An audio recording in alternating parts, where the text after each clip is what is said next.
Hello and welcome to CIO Leadership Live Middle East.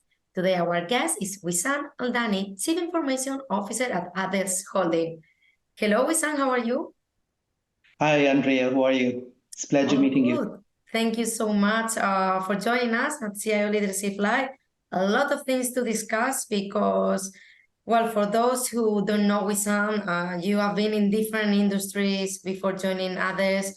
You were Regional Chief Information Officer, Technology Officer before in the Middle East, also Eastern Europe, Central Asia. So why did you decide to join ADES Holding, and how your background in different industries and territories is helping you within your new role? Okay, this is really a very important question, especially I got it every day. So people keeps asking me, okay, you're working in the United Nations and you have like a senior position, and frankly speaking, it's a dream to any person, and I wouldn't hide it. It was a dream for me actually to join the United Nations at this capacity. But to answer this, then we need to split the answer into two parts. So Okay. first thing, why I left the UN in general. The second part, why I joined ADES Holding in specific. So frankly speaking, United Nations is an amazing place for work. It's one of the very few places where you can see the impact of the solution you implement directly on people and how it makes a difference in their lives. So, frankly speaking, this is an amazing feeling, and it makes you feel like you are adding value to people, providing value to poor and suffering regions in the world. So, trust me, this is an amazing feeling. But meanwhile, we should know that United Nations is a giant organization, which means it has the typical giant characteristics in the field of adopting new technologies or making changes or decisions. So I mean, things might take a little bit longer or long time to happen compared to private sector or other organizations. So for me, time speed of the conversion is part of my DNA. So I like things to be like fast. I like to be adapting new technology, especially when I see that it has an impact. So I got the solution between my hand. I can fix something or add value. Frankly speaking, it might be a little bit frustrating to me to delay things, given the fact that, come on, we're still talking about UN and dealing with governments, and it's not that easy. Okay, so in private sector, it's completely the opposite. I got the support, the funds, and inertia that's needed to make fast impact and implement the change the fast as I need, actually. Now, the second part, why ADIS specifically, why ADIS Holding specifically.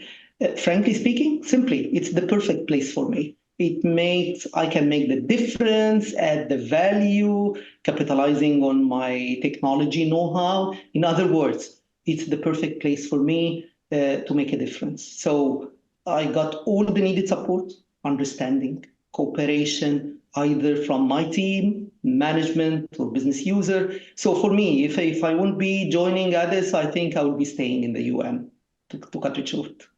But I mean, and you sound like really happy with this new role, but as you say, joining a new company is never easy.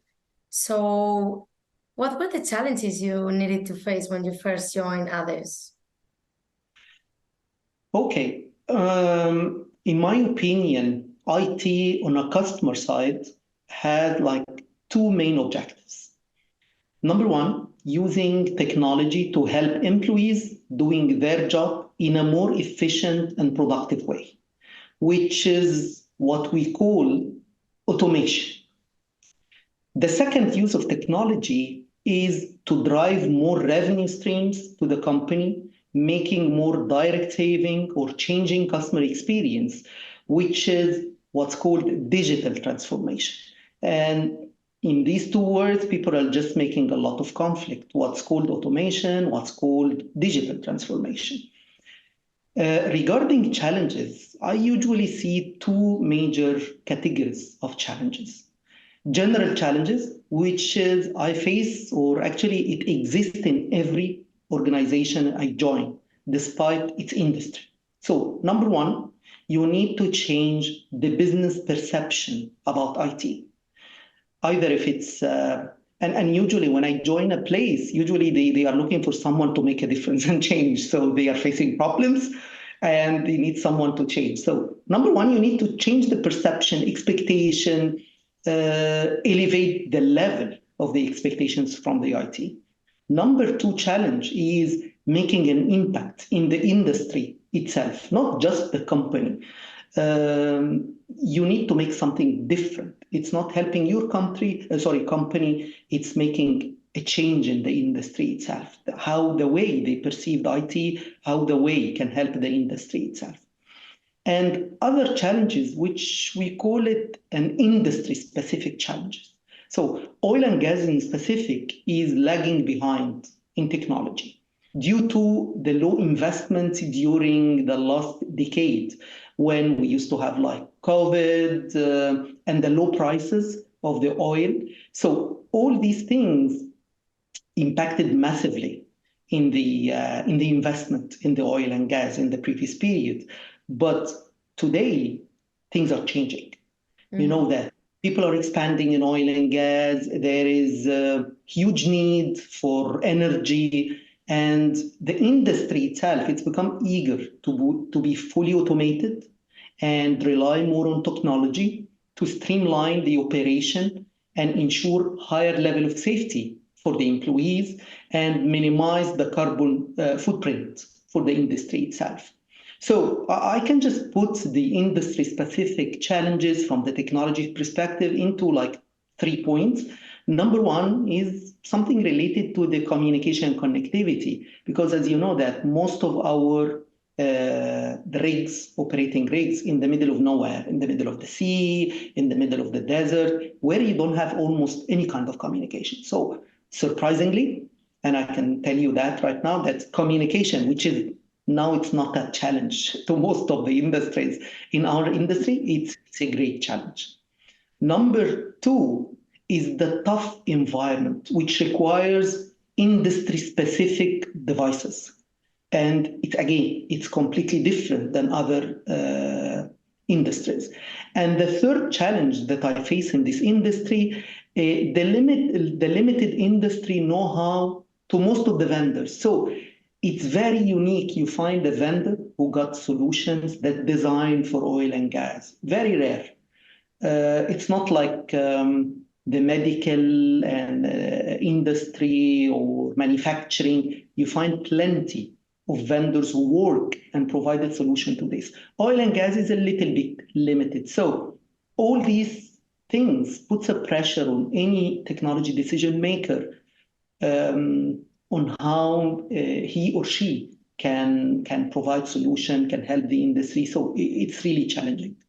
That brings me to my next question, because CIOs in the oil and gas sector have ambitious goals. Like oil and gas 4.0 is the industry's version of the fourth industrial revolution, the combined use of emerging technology such as AI, IoT, blockchain, 5G, in order to achieve a fundamental transformation in industrial process. So how are you using these technologies at ADES Holding? Okay. Oil and gas has like two main characteristics. Number one, it's challenging industry for technology from the technology perspective, especially during these days, as we mentioned previously.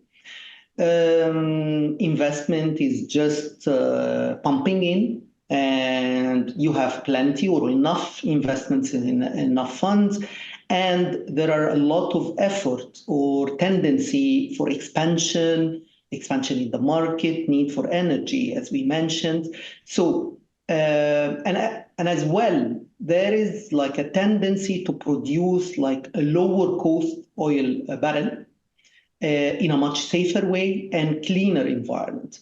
To provide this, everyone believes that it cannot be done or achieved without technology solution. It cannot be done the old ways. that we used to use to produce like the oil in the previous eras. Second characteristics, the industry, as I said before, it's lagging behind in the field of technology and automation, which make it like the ideal industry for the coming growth. And it's very thirsty for more technology investments. Giving these two facts about the industry, it made us work on like a very challenging IT plan here within ADES to address the gaps that we are facing in the automation. Therefore, we are focusing mainly on certain areas, which is the current plans that we're having. Number one, it's related to business automation and intelligence. So we try to close the gaps or try to automate most of the processes, try to provide the intelligence platform to simplify decision making for the management. So this is the area it's related and focusing on the automation part. Second point, we are focusing on utilizing the AI and the AR, the augmented reality, to provide safe environment for the workers, either by analyzing the worker behavior to identify any kind of violations, act, or to provide augmented reality model or AR models to be used for training. So no need to risk our employees or new rejoiners to directly to send them to the rigs in a harsh environment. So we use these kind of AR models for training, makes them ready before just sending them directly to the field. And the third point, as I mentioned, which is related to the connectivity. So now we are just keeping an eye on the latest technology like Starlink, for example, which is currently it's coming to our region in many countries like UAE, Qatar, and I think I expect it very soon in Saudi, which will provide a it can help us in the issue of the connectivity. It provides connection everywhere to our rigs in the middle of the sea, and even with the high bandwidth. So definitely, it will facilitate introducing more technologies on top of the rig and solve plenty of the problems that we are having with the connectivity. Wissam, I have an important question for you that maybe our readers or aspiring CIOs want to know. You won multiple awards recently. You were nominated in our awards, CIO50 Middle East, as one of the best top 50 IT leaders. What's the secret? Okay, just let me, frankly speaking, I really feel blessed and thankful for the honor that I received from all the organization who gave me such recognition and appreciation.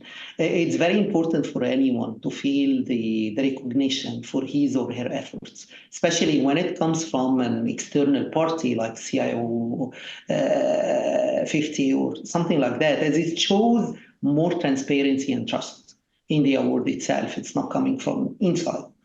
On the other hand, I need to highlight that these awards, it's just representing or recognizing the full team efforts, not only me.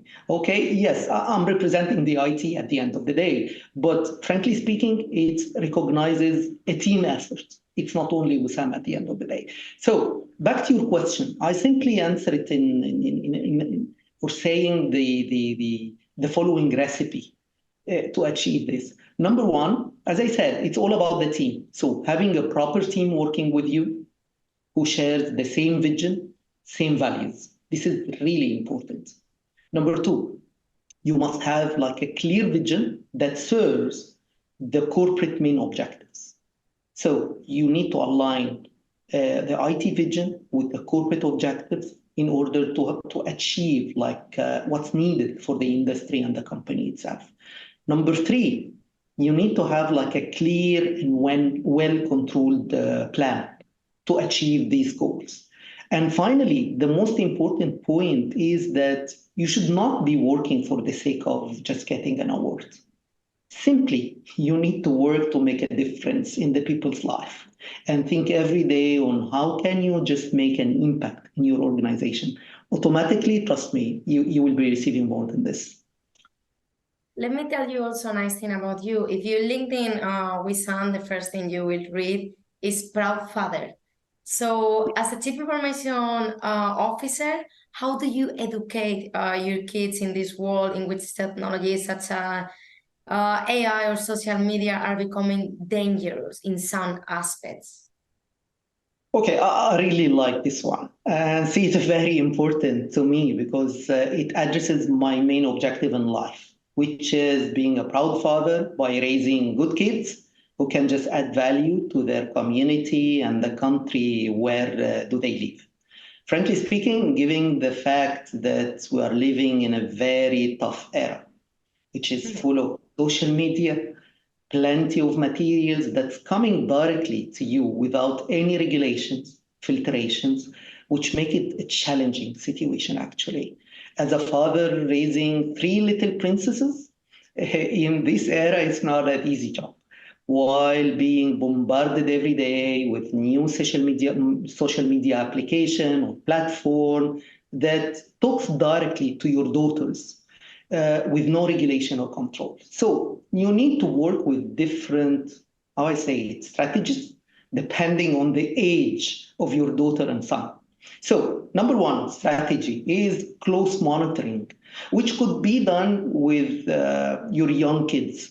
And there are many applications that can be used and tools like parental controls to control and filter the media that's your kids are watching or seeing. But this can be done like in small ages. Then once they get older, especially that I got like daughters in the university, and you cannot just do this because they are mature and old enough, but you need to build sort of trust. You need to build this level of trust between you and your daughter or son to give her the chance to come to you, share with you whatever she has in her mind, seek the knowledge she needs directly from you. In other words, you need to be like her private Google platform, available, fast, resourceful, But it's not and easy. That's the thing. Exactly. And finally, the most important point in that you need to teach them since they are kids to differentiate between what's good and bad things, what's right and what's wrong. We are doing this by teaching them at a young age about our religion as Muslims that clarifies the correct behavior of a human being and how to live in a healthy way, correct way within our new high-tech era like ours now. One more tip that, frankly speaking, I need to remind all my CIOs colleagues, despite the similarity between dealing with your kids when you compare it with the users you have in the organization, don't treat your kids like you are dealing with the users in your organization. Because when you are dealing with the user, all what you are doing is controlling, monitoring. You care about their behavior while they are inside the organization and while they are using the assets of the organization.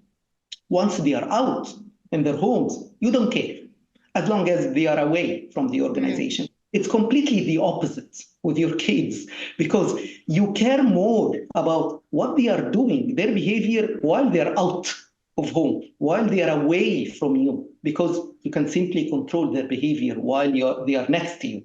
So you need to find the trust. You cannot rely while dealing with the user in your organization on trust only. Come on, you will be losing your organization. But with your kids, trust is a must. You need to trust them, teach them how to trust you, and you need to build this relationship in order to make sure that they are doing well even while they are away from you. This is the most important part.